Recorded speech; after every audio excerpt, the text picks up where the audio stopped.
Welcome to Kyle Meredith with an ongoing interview series presented by 91.9 WFPK, Independent Louisville, and Consequence of Sound.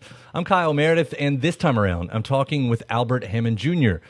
You, of course, possibly know him as the guitarist for The Strokes, as well as the solo career that he's had for the past decade or so. His newest record is called Francis Trouble, and I got to talk to Albert while he was walking around down at South by Southwest about this record, how it's bigger, how it's harder. In fact, there's a track on it called Harder, Harder, Harder that's got some crazy 80s metal going on.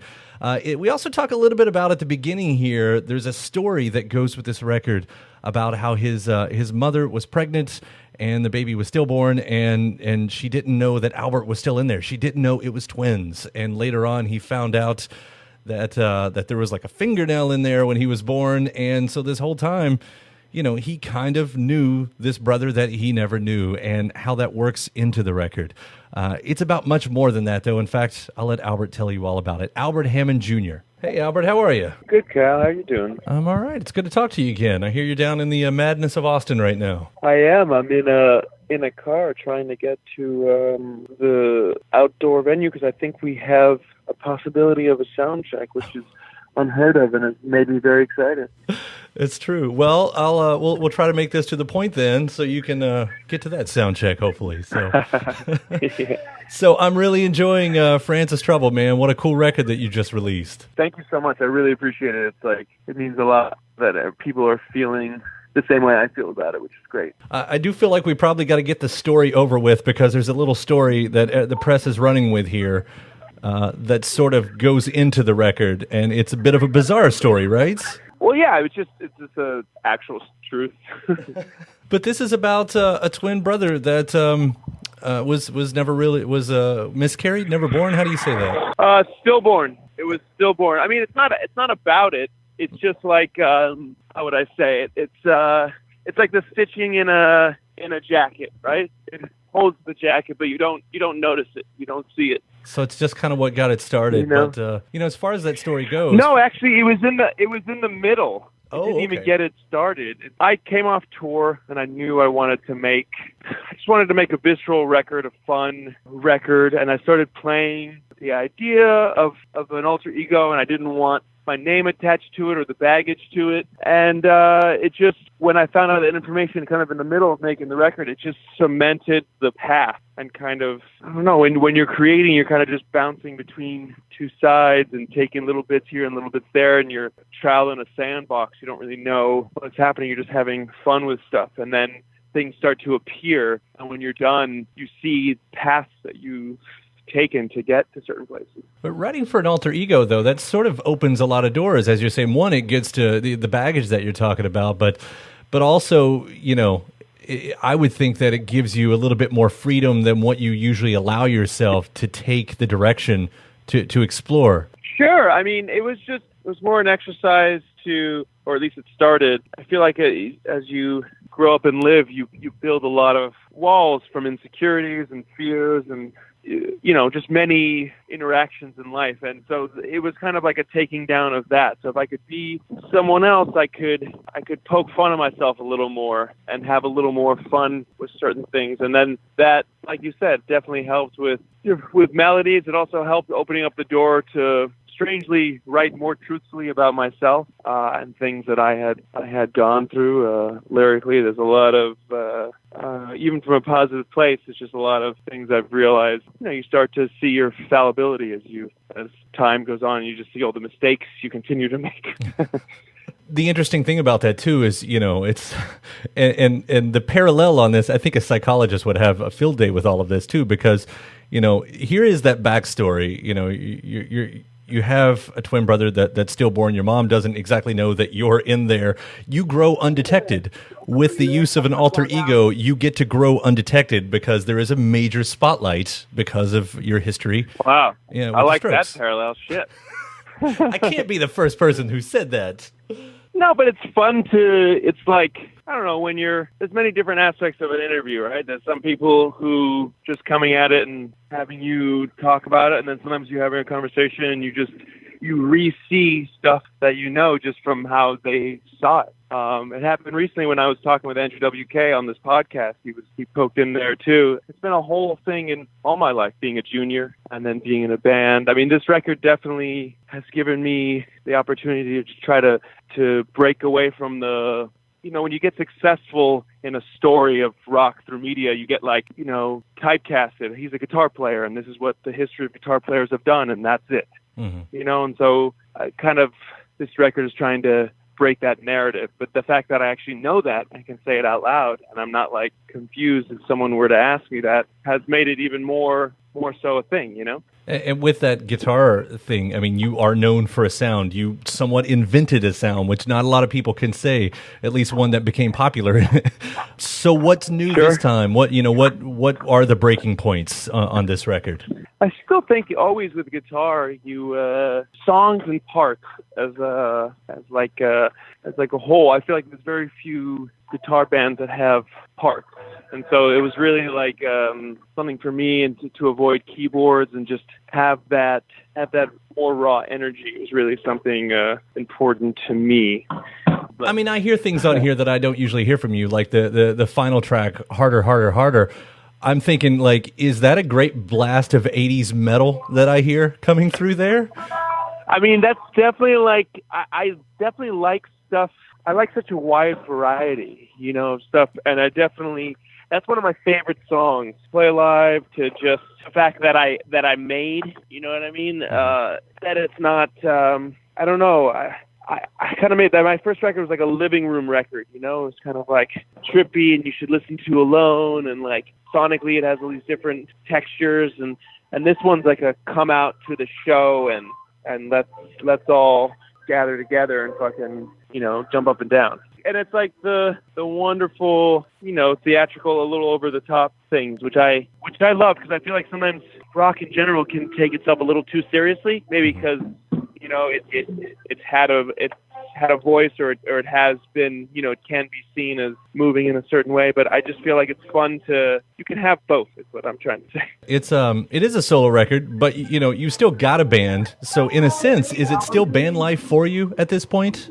Yeah, it always is. I mean, it's not it's just that there's no reason for me to find a band name, because I'm in a band that has its moment in history. So I don't want to compete against a band name. It seems unnecessary. But for me as a person, and for what I do, I feel like there's a lot more room. And if I try to make it convoluted by putting a band name, then it just feels like, I don't know, it doesn't feel right. The band still exists so much, and it just doesn't feel right. And with my name, it feels like that's what I'm trying to do. I want to take my name and my songs, and I want to play arena. I'm enjoying having room on stage now. So, that's where I want to go. That's where it seems fun. Yeah. And I don't think a band name would take me there. I think a band name would only hurt me. Well, I sort of ask in a specific context, I had Brandon Flowers on my show sometime last year, and I was talking about his solo cuts. And for him, I said, do you wish that those solo albums had been Killers records? And he said, without a doubt, yes, he wishes they were Killers records. But I get the sense from you that it's more important that these are Albert Hammond Jr. songs and not Strokes songs. Well, it's different, though. I don't sing in the Strokes. I like singing. I like performing. It's more like having, you're trying to do this because you want to be able to determine your future and when you can go on tour and when you can play. And the other one is a bigger machine that's much slower, and creatively, even if I give everything I have, it's still 10%, and I'm left with all this, and I can't just, I don't know, I wouldn't know what to do if I'd left this at home, all the songs, all the artwork, all the whole richness of it, and I just would leave it sitting at home. Seems like a waste. It sounds very sad. I would be very sad, as I say again, how much I'm enjoying these records. Yeah, if you would be sad, you imagine how I would feel. It would be like a death. It's not. There's just not enough room for me to only do that. Well, I know that we wouldn't get some songs and let me gush about another song on this record, like T42 is such an interesting sound for you. That's a different thing that I'm getting. What's the story on that song? Because I got to feel like there's something happening there.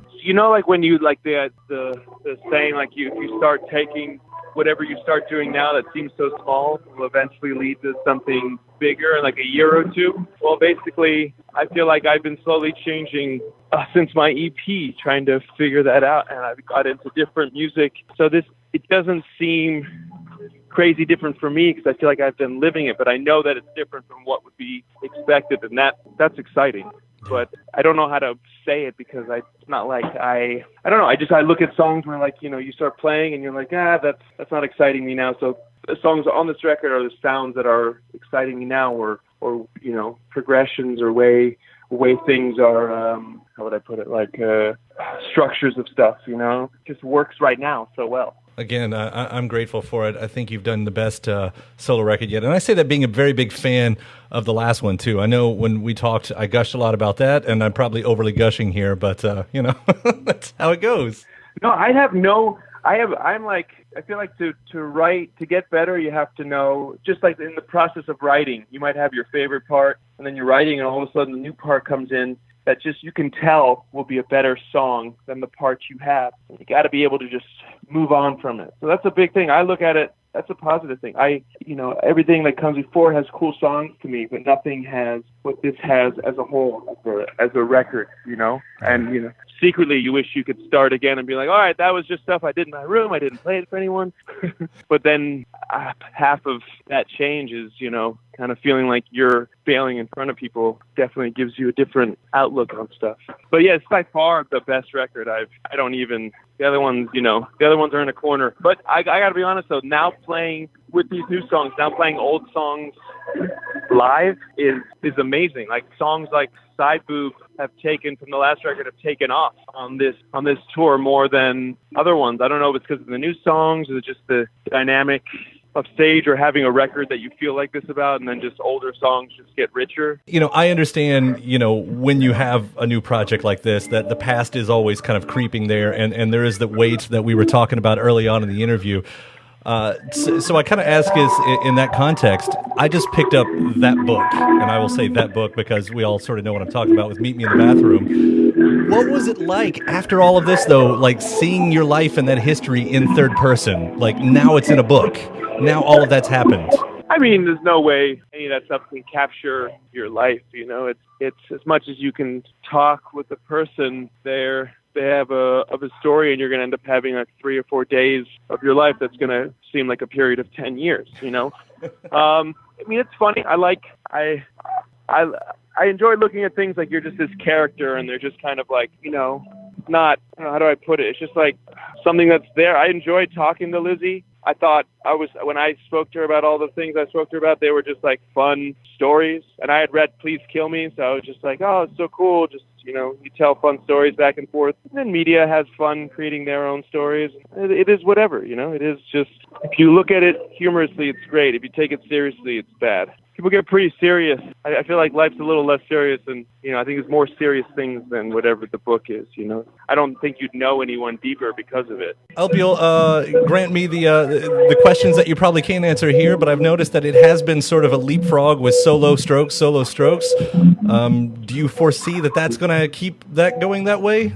Oh, I've made it a rule to just say answering those questions. I have a tagline. It's not part of my culture, but I only mean that from like the deepest part of my heart.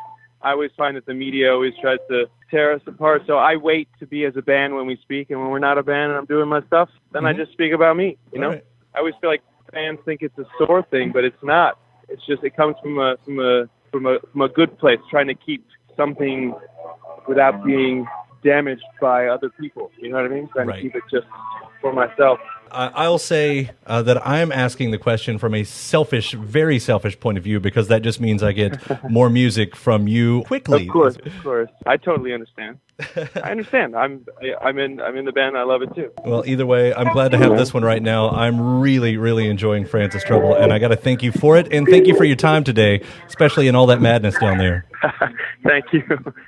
Thank you very much. Have a nice day, man. I'll talk to you later. You too. Take care, man. Bye. All right, bye. Hey, thanks for listening. And thanks to Albert Hammond Jr. for giving me the call today. His new record is called Francis Trouble.